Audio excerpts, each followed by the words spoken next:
Hey guys, welcome back to Hike Oregon.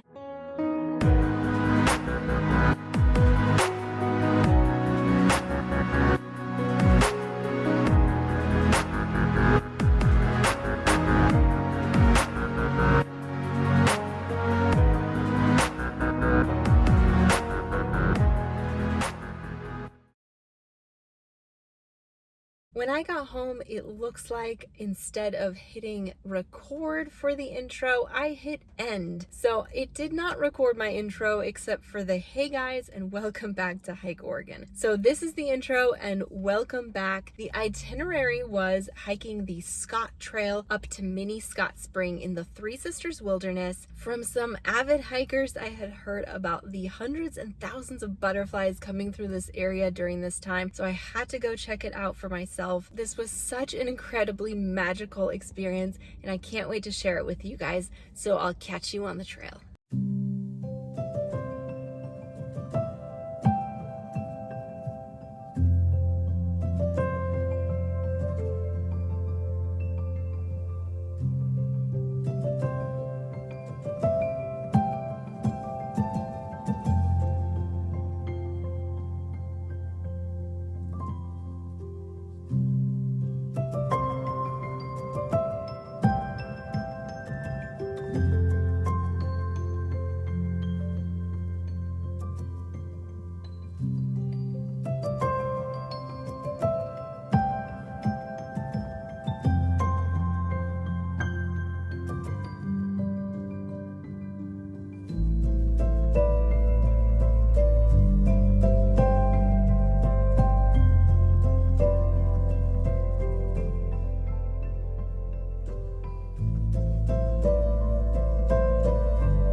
So I got a really late start this morning, like an hour and a half after I wanted to originally get on the road. And this is a really long hike to the spring. It's almost 13 miles and it's, afternoon already. And I see these thunderclouds forming. So I'm not too stoked about the fact that I'm still 2 miles away from the spring. So I decided to do 4-in-1 cone instead, which is just this little hill, the butterflies, just this little hill right here. There's a trail that starts from right over here and it goes up this, and then there's a wonderful view of all the mountains to the north also. So I think I'm just gonna do that and eat lunch up there and then head back to the car before I get hit by a thunderstorm, which, most of it is trees, so it's not too crazy scary because you're not like up on a high plateau or whatever, but still not ideal.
the trailhead, and let me tell you, I am so glad I did not go those extra 2 miles to Mini Scott Spring, because that would have added 4 miles to the hike. And I thought the storm clouds were dissipating as I was eating lunch, but they were not. It is thundering and black sky towards the mountains as we speak. I started hearing thunder and I had about 1.7 miles left. So if I had gone to Mini Scott Spring, I would have had 3.7 miles, so almost 4 miles left. And I definitely would have gotten caught in the thunderstorm, because 4 miles in, you were in that lava section and exposed. And I mean, it came in with a quickness, because as you saw when I left lunch and even after, it was still beautiful, but those clouds rolled in quick. And I looked that way. You can't see it now because of the trees, but I looked that way while I was still on trail just a little bit ago, and it's like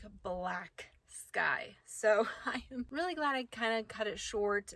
It was 9.77 miles total, and yeah, as you saw, glorious, and the butterflies are just so magical. I'm eating some watermelon because it's that time of year, and I have a Celsius drink and protein shake, and I'm gonna change and go home. I hope you enjoyed this little summer hike. The details for 4-in-1 cone is in my hiking guidebook, Oregon's Best Views. As you saw, one of the most awesome views, and so underrated. I never hear about anyone going up to 4-in-1 cone. I saw 2 people on the trail, and then I saw like a group of 4 while I was on the cone. I saw them walking. So that's all I saw today on a Friday. Also, the Scott Trail to Mini Scott Spring that I was gonna do, that write-up is on my website as a members only hike. So if you are a $5 a month or more Patreon member, or you're a seasonal or yearly website member, you will have access to the write-up for that hike. And Mini Scott Spring is super beautiful. It's just a bubbling spring that comes right out of the mountain. It's absolutely glorious. There's camping there. The views are magical. It's great. So highly recommend if you have time for a little bit longer hike. Like I said, that is a 13 or so mile hike. Anyway, I'll link it and the book down in the more info box below. And if you don't already, go ahead and follow me over on Instagram. That's where I post all of these amazing hiking and backpacking adventure pictures. Thank you so much for watching, and I will catch you on the next adventure.